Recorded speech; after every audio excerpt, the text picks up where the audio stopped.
me is watching, hearing a golfer send us an email or give me a phone call, whether we built them wedges. And I write a blog called thewedgeguy.com. I write twice a week. I have for almost 5 years now, so there's about 450 articles out there I've written from things about equipment. I have one little series I revisit every once in a while. I call it Trip to Oz. Every time I go up to the city and go to a golfsmith store, I call that Oz because it's all about smoke and mirrors and that kind of thing. The guy behind the curtain, we don't really know who he is. But I write about the short game, I write about playing the game, I write about equipment. One of the things that I do regularly, if any of you all read that, is I tell my readers, and we've had 1.5 million page views on my blog over the last 4 years, to get a club maker on your team if you want to be a better player. You need a golf professional to help you learn, you need a club maker to help make sure you have the right tools.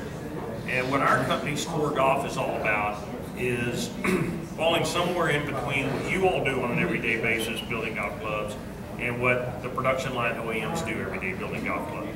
And I'll be the first to admit, we build what I believe to be, and I think we can prove to be the finest wedges in this industry.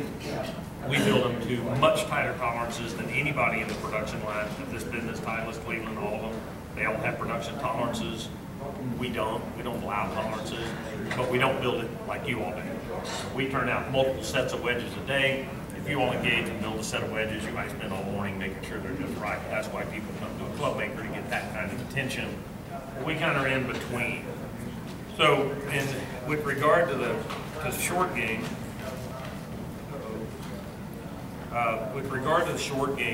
why is it so important? I mean, this industry is distance-driven, new drivers, irons that go further than last year's irons because we put a different number on the bottom of them, and now what used to be a Dave's got a 9 on it, and that kind of thing.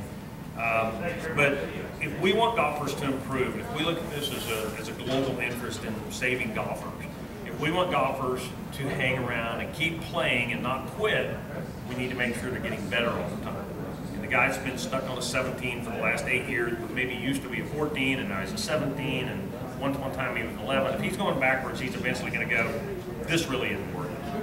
But if he's going from 17, 15, 13 to 11, he's going to rent more carts and buy more drinks and play more golf and use more golf balls and be more interested in getting golf clubs built.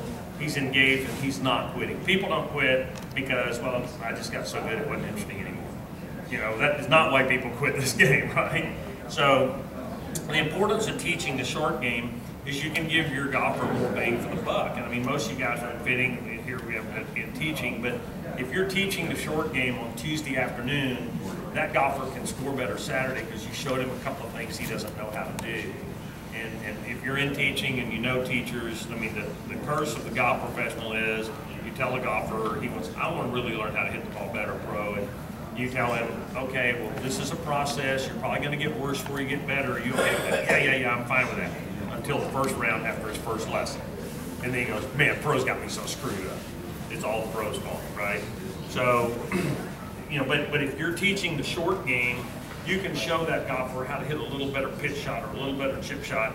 And he goes on Saturday and hits a couple of good shots. His buddies go, man, what's wrong with you today? He said, man, I went to the pro short game clinic Tuesday and learned how to hit this little shot. It's really cool. So if we teach the short game, we make better golfers. And if we work on the short game, the other beauty of that is golfers are so power conscious that it's hard to teach them swing fundamentals with a 5-iron in their hand or a 7-iron in their hand because it's happening fast and they're thinking about hitting it hard. But if you're teaching that golfer how to hit this little 20-foot pitch shot and you're teaching them in slow motion, teaching them how to properly release the golf club, how to properly move his weight over, and he's doing this in slow motion. He's doing it with a lighter grip. He's not thinking power. And he can learn these things quicker, and that fundamental that produces a nice 20-foot pitch shot produces a pretty nice half wedge and a pretty nice full wedge and a pretty nice 5-iron, and he's going to learn things about the golf swing that he can't otherwise learn. So what we want to do in teaching the short game is drill that golfer back down to the fundamentals and proper grip on the golf club. It amazes me how many golfers have a really bad grip. Because you can learn that in your office, you can learn it at home, you can learn it in front of the TV, you can learn how to hold a golf club anywhere. And if you have a bad hold on the golf club, you will never get good. You can't. You can't get there. It's your only link to the golf club, and you cannot develop good fundamentals without a good grip. And we can teach that in the short game, and we should be pounding golfers about the grip. You can teach them about proper posture. You teach them about weight shift as it's happening a little slower, and what happens positively by getting the weight on the left side. So what we are a proponent of, and I'm a big believer of, is to, those of you in the club making craft, find golf professionals that respect what you do and you respect what they do, and do short game clinics and really get involved with people from the teaching side of the short game so that they can learn how to play this game better. And I mean, you all in fitting, it's really difficult to fit a golfer that pulls a golf club like a ham sandwich and has got this awful looking pretzel golf swing. It's hard to fit that. And if you do fit that, then he better keep swinging that way forever, or the clubs you built for him aren't going to work anymore. If he's coming into the ball like this and you fit him 4 up and inch long to get him there, well, he better keep swinging that way. So good fundamentals are easy to learn. They're relatively simple to teach in a slow motion environment. But if you think that guy's going to swing a 500-foot slow motion, he's not going to do it. If you're trying to get him to hit 20-foot pitch shots, he can learn to do that in slow motion.